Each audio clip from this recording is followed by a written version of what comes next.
All right, let's get started. Welcome to tonight's webinar, a celebration of teacher voice, perspectives and strategies from the classroom. We're going to start tonight's webinar with a short poll, and this is asking how many of our Core Advocate webinars have you attended? So if you will select your choice of this is my first one, or 2 to 5, 6 to 10, 11 to 15, 16 to 20, or 20 or more webinars.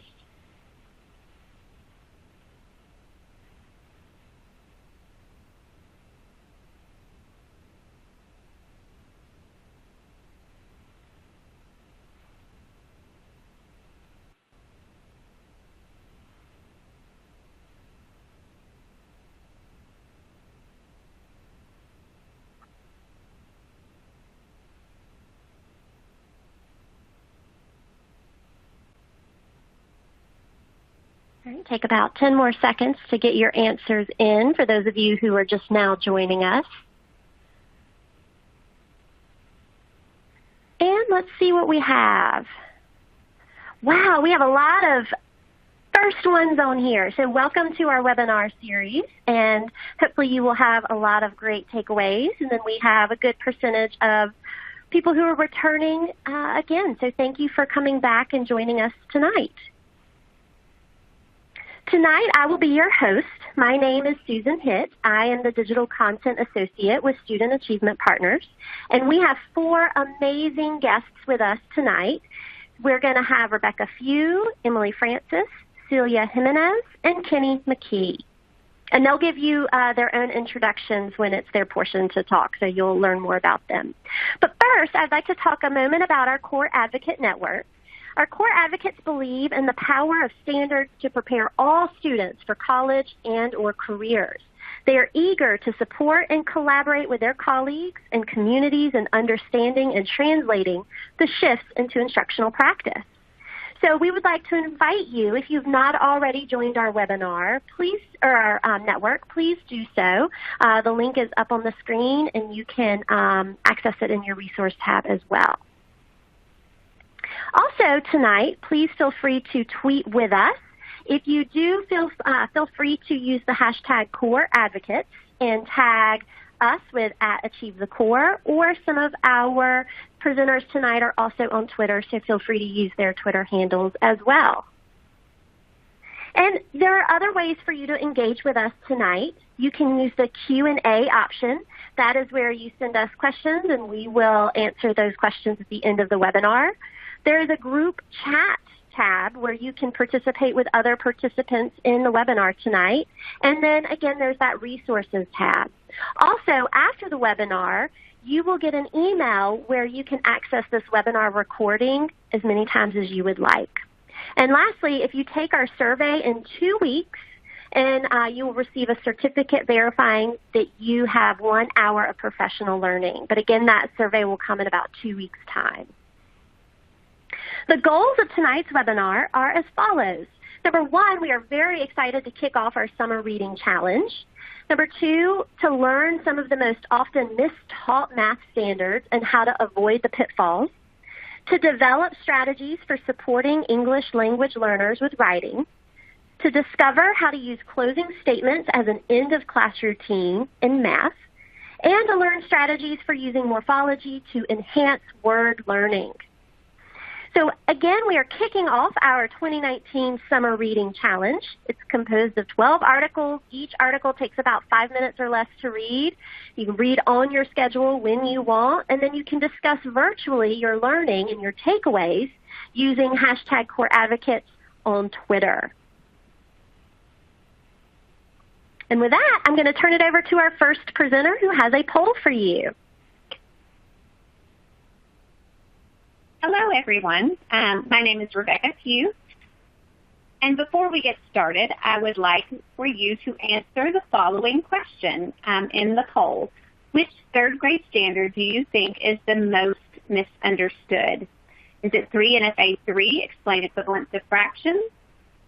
3 OAB5, apply properties of operations? 3 NBTA 1, use place value to round whole numbers to 10 or 100. And I'll give you about 30 seconds to complete that.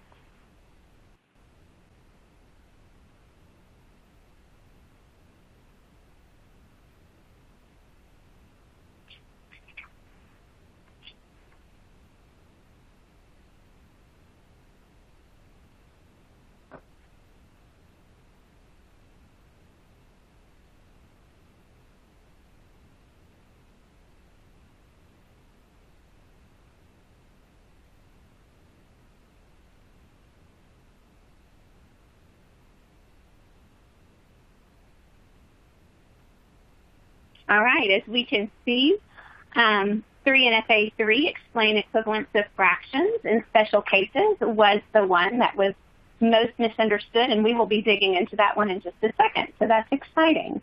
But before we do that, I wanted to introduce myself and just say I'm so excited to be kicking off this webinar. My name is Rebecca Few. I am a content lead with Instruction Partners, and we are a nonprofit that works shoulder to shoulder with districts, schools, and teachers to improve daily instruction for our students. Before that, I was an instructional coach and a teacher in Murfreesboro City Schools for 17 years. So let's dig right in.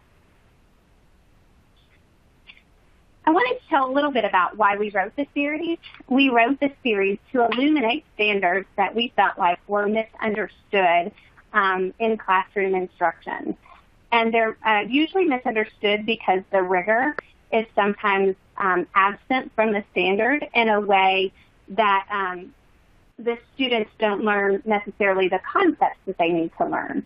So our hope was to elevate that rigor and coherence within the standards with this series. Because as we all know, teachers want to do the right thing, and when we know better, we do better. So that standard that we saw in our poll, the 3NFA3, explain equivalence of fractions in special cases and compare fractions by reasoning about their size. With this standard, the instruction that I did in my own classroom before I knew better, and that I've seen in other classrooms, is that we teach the procedure of multiply the top and the bottom by the same number, and you get an equivalent fraction, which is correct, but it is a procedure, and what we want students to understand is the concept of equivalence, which is equal area and or naming the same point on the number line. And we'll dig into that in our next slide with John and Charlie. This problem really brings equivalency to light in a way that I think helps students understand exactly what equivalence with fractions means. So John and Charlie plan to run together, and they are arguing about how to run, how far each one of them ran. One ran 3/6 and one ran 1/2. If they both ran those distances, why is it silly for them to argue? And what we want students to be able to do with this problem is consider which model is the best to use, a linear or an area model, and then draw models to reason about the length each boy runs using same-size holes to compare, and then recognize that the distances are actually equivalent, so it is silly to argue, and then make a conjecture about fraction equivalence, that concept that we want them to understand about the equal area and the same point on the number line. And the reason learning this concept is so important, many of you I know have used the coherence map with Achieve before, one of my favorite resources to use. And when we learn that concept in 3rd grade, we then use it in 4th grade and then apply it in 5th grade. So if we don't have that conceptual understanding in 3rd, then the learning in 4th and 5th is not, the students are entering that learning with a gap. And as we move on to our 4th grade standard, multiplying a whole number up to 4 digits by 1 digit and 2 digit by 2 digit using strategies based on place value and the properties of operations. With this standard, one of the mistakes that I made before I knew better was to just teach the standard algorithm and not make connections to place value, and in some cases even teach a trick like turtle head multiplication. But what we know about the standard in 4th grade is they have to learn those strategies of place value and the properties of operations so that they can do the standard algorithm in 5th grade. And on our next slide, we can see one of the models or representations that shows what 2-digit by 2-digit multiplication looks like with an area model using partial products. So partial products uses place value concepts to solve multi-digit multiplication problems. It's based on grouping, so the distributive property of multiplication. And that allows us to decompose numbers into base 10 units and the products of those to be computed and then added together. So it just really shows us how multiplying the parts of one number by the parts of another number gives us that larger number with multi-digit multiplication. And then as we move to our misunderstood standard in grade 5, apply and extend previous understanding of multiplication to multiply a fraction or whole number by a fraction, this is where we dig into more that when you multiply a number by another number, it doesn't always mean that the product is larger. And so if we've taught those misconceptions in younger grades, then when we get to this and we realize the product is actually less than, it can sometimes be confusing for students. So with the fraction by a fraction, we often also teach steps in a procedure. So we encourage students to multiply across with the numerators and then across with the denominators, and that's your answer unless you need to simplify. And instead, what we can do is really dig into what it means to take a fraction of a fraction or a part of a part. So when I see a problem like 1/2 of 3/4, that's what I say to myself. What is 1/2 of 3/4? And so if we look at this example, we have 3/4 with our circle, and we want to take 1/2 of each of those 3/4, and that's represented by the purple. So when you take 1/2 of each of those 3/4, what you have as your answer or your product is 3/8, which is less than the two factors that you started with. And going back to the beginning, with the misconception, that's a case where multiplying doesn't always yield a product that's greater than. And so I know that as teachers, it's our passion to teach our students the rigorous college and career ready standards. And so our belief is, now that we know better, we will do better. Thanks so much. I'll turn it over to the next guest.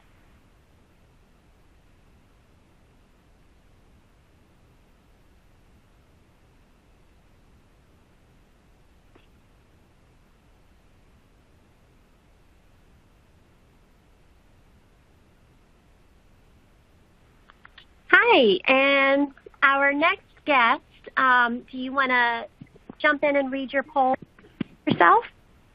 Hi, yeah, I'm here. I'm sorry, this is Emily.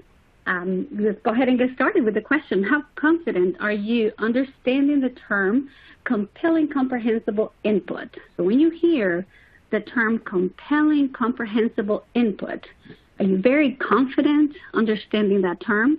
Are you fairly confident? Not particularly confident with the term, or are you completely unfamiliar with the term? So while you answer that, let me go ahead and introduce myself. I'm Emily Francis. I am an ESL teacher in Concord, North Carolina. This is my very first year teaching at the high school level, but I taught ESL for 6 years, and I was a teacher assistant at an elementary level for 8 years prior to that. So let's go ahead and take a look at results. Oh, my goodness. All right. So I'm completely unfamiliar with the term.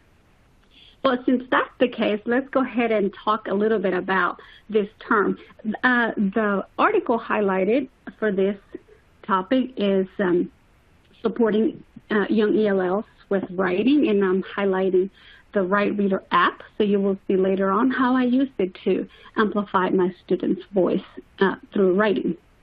So when we talk about compelling comprehensible input, it is just part of Stephen Krashen's theory that states that for language acquisition and literacy development to take place, students must receive, or they should be part of lessons that are so interesting and so engaging that students don't even realize that they are learning a new language.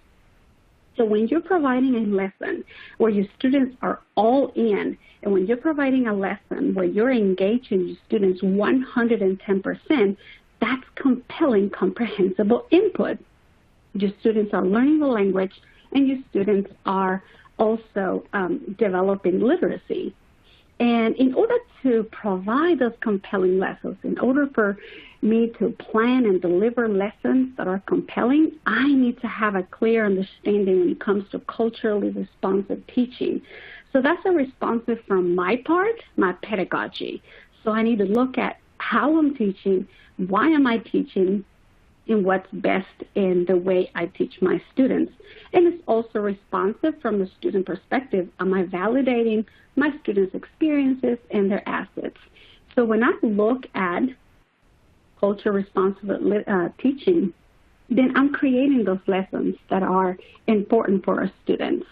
And there's a great quote in Boosting Achievement by Carol Salva that says, by ensuring that your classroom is a place where students feel instantly welcome and supported, you enhance the first experience as a student and facilitate their learning.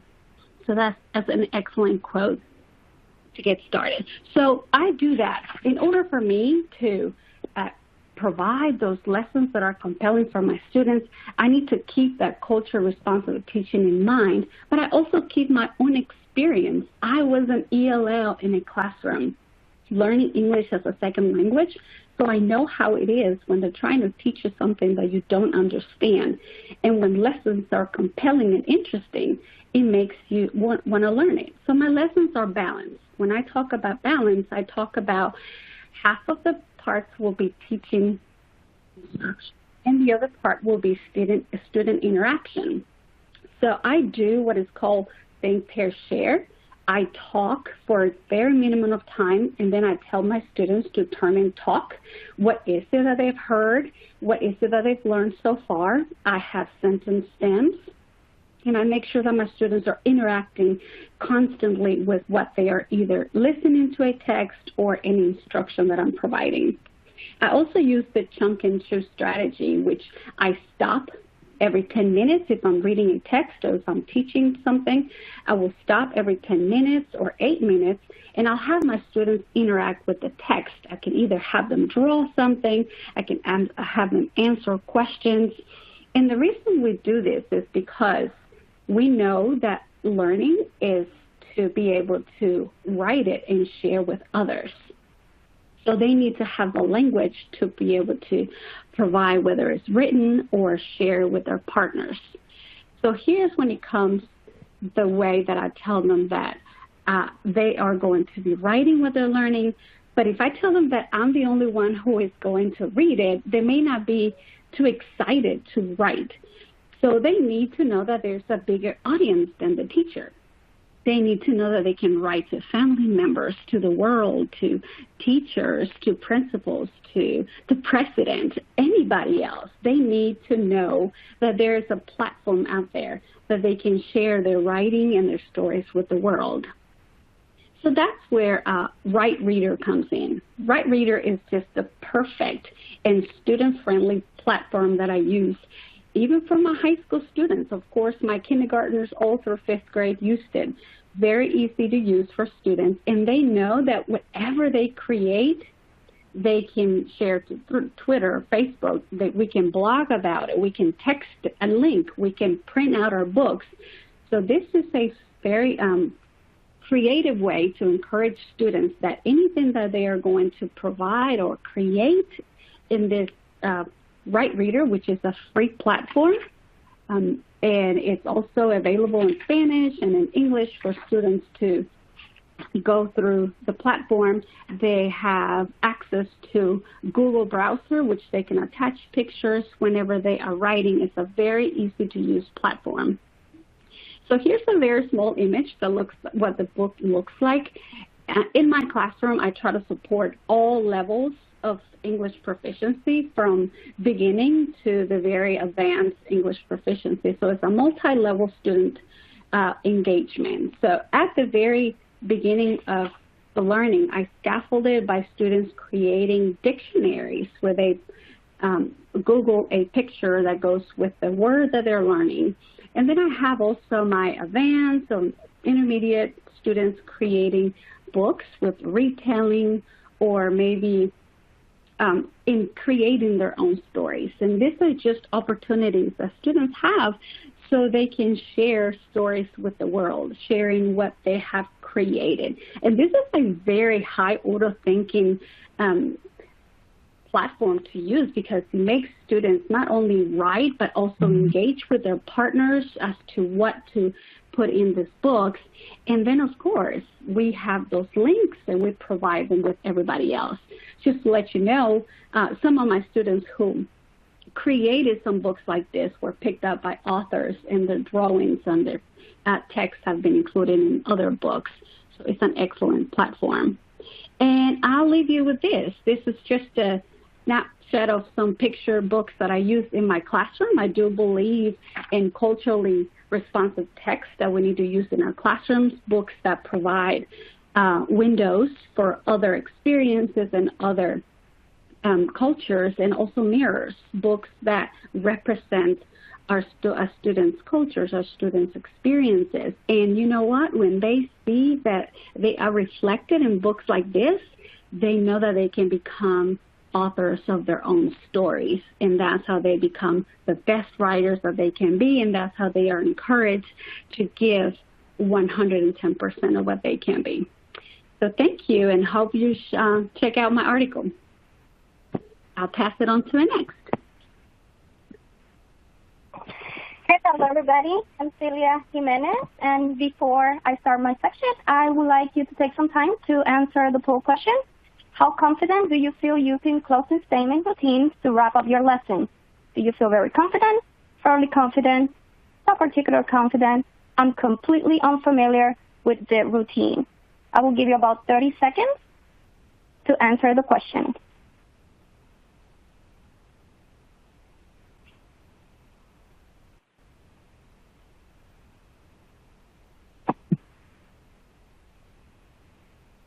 Wow. I see that many of you are familiar or very confident using closing statements. This is something some of you feel fairly confident, and there's a handful that do not feel particular confident. So before I start my session, let me introduce myself. I'm Celia Jimenez, and I'm currently acting as an intercurriculum supervisor for Broward County Public Schools in Fort Lauderdale, Florida. In my current role, I have the opportunity not only to work on curriculum, but also work and support teachers and school leaders in my district. I also have a chance to develop professional development and share multiple strategies for our mathematics teachers. And prior to this position, I was a secondary mathematics teacher for about 10 years. And I know based on the poll, many of you say that you feel very comfortable. But for those of you that this is new, what is a closing statement routine? Probably some of you are asking that question. So when we're talking about closing statement routine, it's just a manageable way to peacefully wrap up the lesson and send students off feeling a sense of accomplishment and belonging. A closing statement routine are either written or verbal statements that help students self-reflect on their own learning, where they can check for their understanding. When I ask students to complete closing statement, I encourage them to take about 1 to 2 minutes to self-reflect before they begin to share their learning experience with others. After a few minutes of pair sharing, students are then encouraged to begin writing their closing statements. I have found that incorporating pair sharing time allows students to get many of their questions answered by other classmates, creating an environment of support and collaboration while helping students to further process their learning. So I would definitely recommend, for those of you that are new to this, to implement this routine at the end of the lesson. But along with this, there are a few student expectations, though, that are established before students engage in writing closing statements.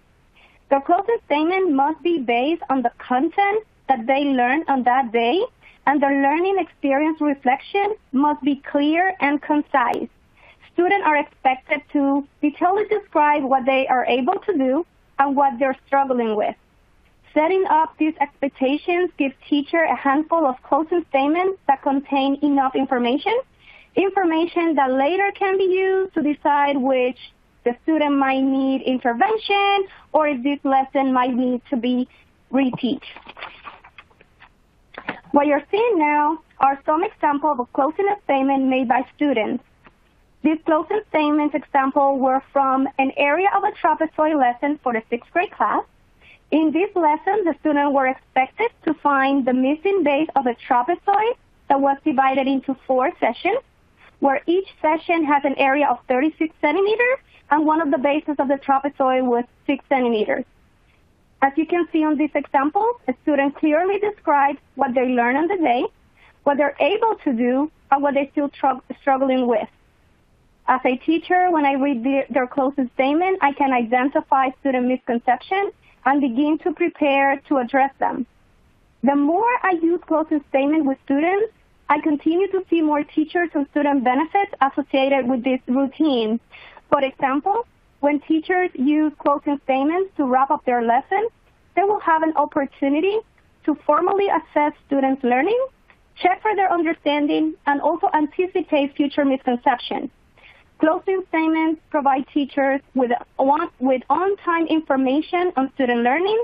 It gives teachers an opportunity to self-reflect on teaching practices, which open the doors to adjust next day lessons and to ensure that the needs of the students are met. It also allows to clarify misconceptions before students are dismissed. On the other hand, for students, when they use closing statements, it gives the student the opportunity to self-reflect on their own work. It gives them ownership of their own learning and allows them to use their student voice. It also allows for opportunity for peer share and collaboration among other students. So if you haven't used closing statements, this might be a great routine to begin using the next school year. So this is what I have, and now I will pass it to the next presenter. Thank you.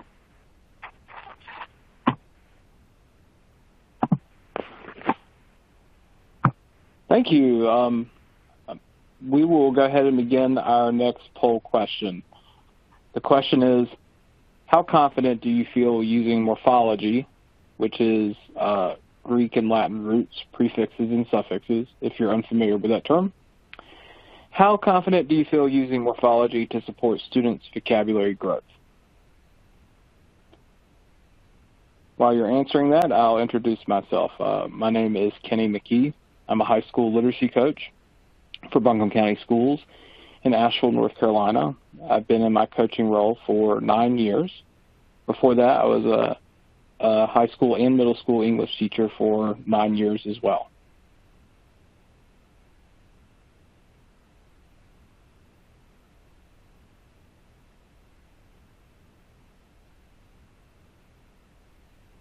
Okay, let's look at the results.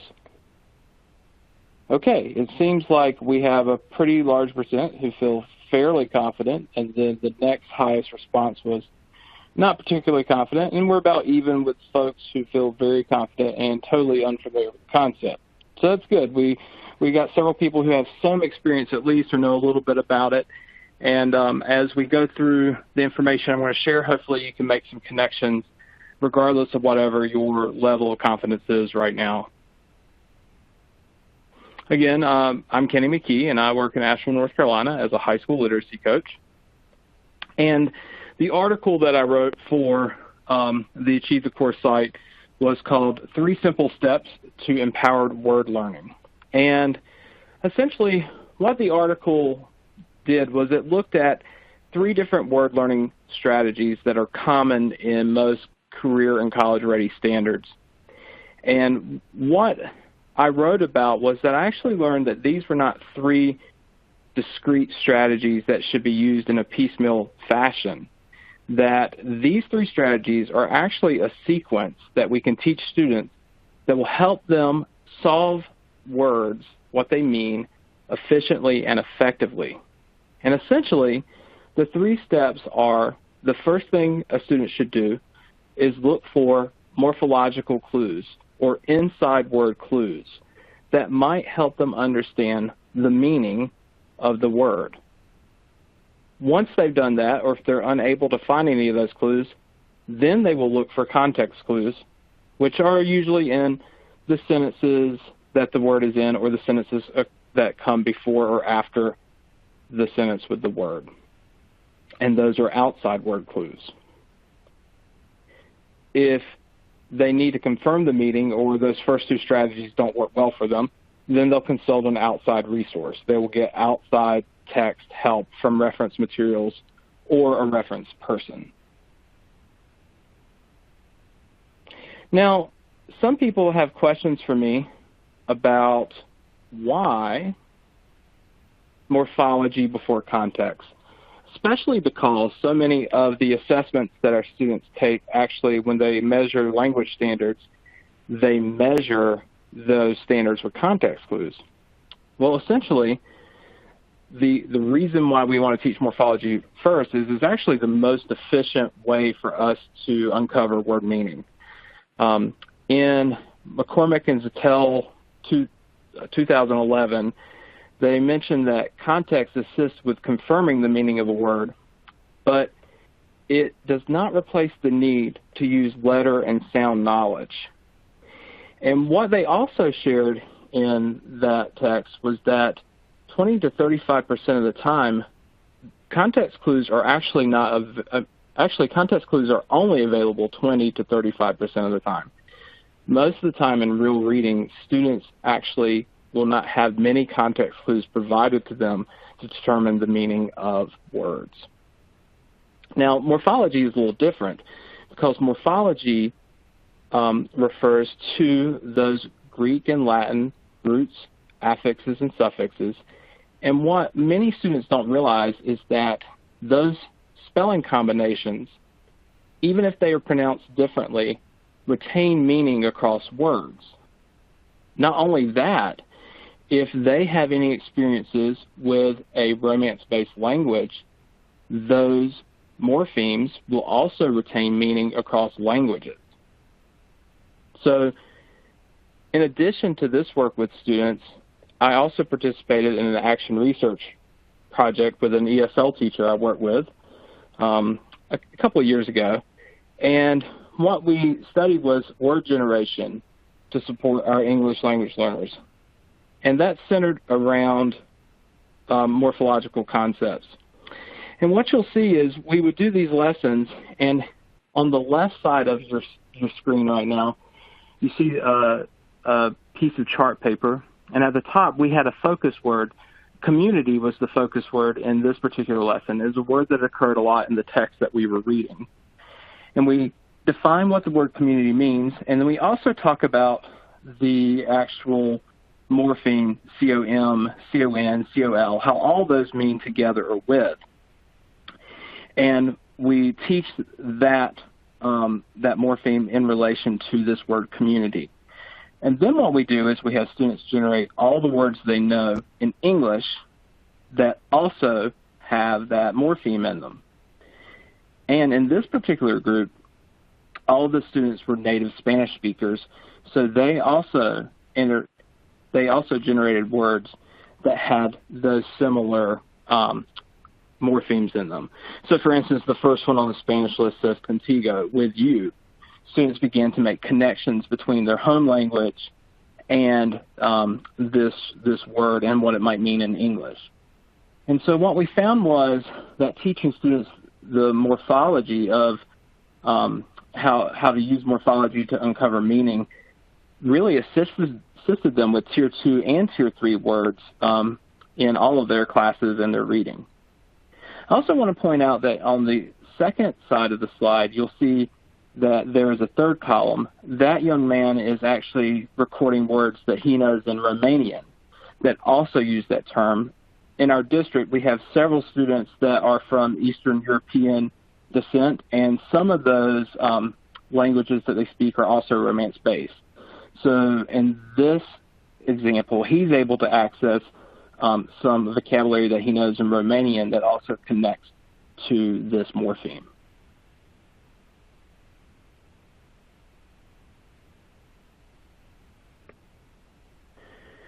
So we did measure students to see how well did knowing this morphological knowledge, knowing what morphemes meant, assisted them in learning Tier 2 words. And so we gave a pre-test and a post-test to the students, and what they were asked to do on both tests was they had a list of words, and they were supposed to be able to define the word and also give an example of the word, and they received points every time they could do those two things. And what we did was we chose words that we knew we were going to teach, the anchor words, just like you saw earlier. Community was the word that we used. But we also had words that had the same morphemes in them, but we didn't teach them. And what we found was that overall, before we used this method of teaching what the morphemes meant to students and versus afterwards, that the students, their knowledge of Tier 2 words increased 46%. This was over the course of only about 2 months. So we were really excited about those results from this intervention.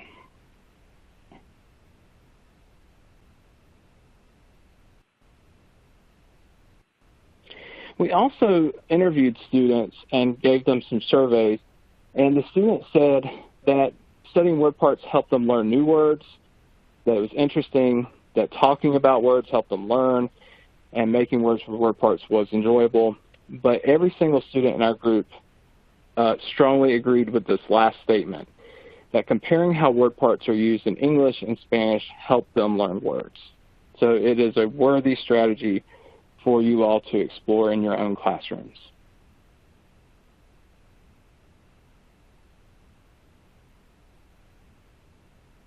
So I'm going to turn it back over to Susan. Yes, thank you so much to our wonderful presenters tonight. And you guys have had some excellent questions coming into the Q&A box, and we've been trying to reply to them as we can. But one in particular came in that I thought was something that everyone might want to hear. And that one is this question, Celia, is for you. And it is, how do you convince your students to take the closing statement seriously?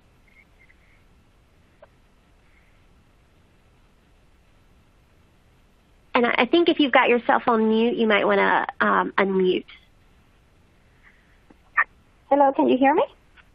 Yes, absolutely. Perfect.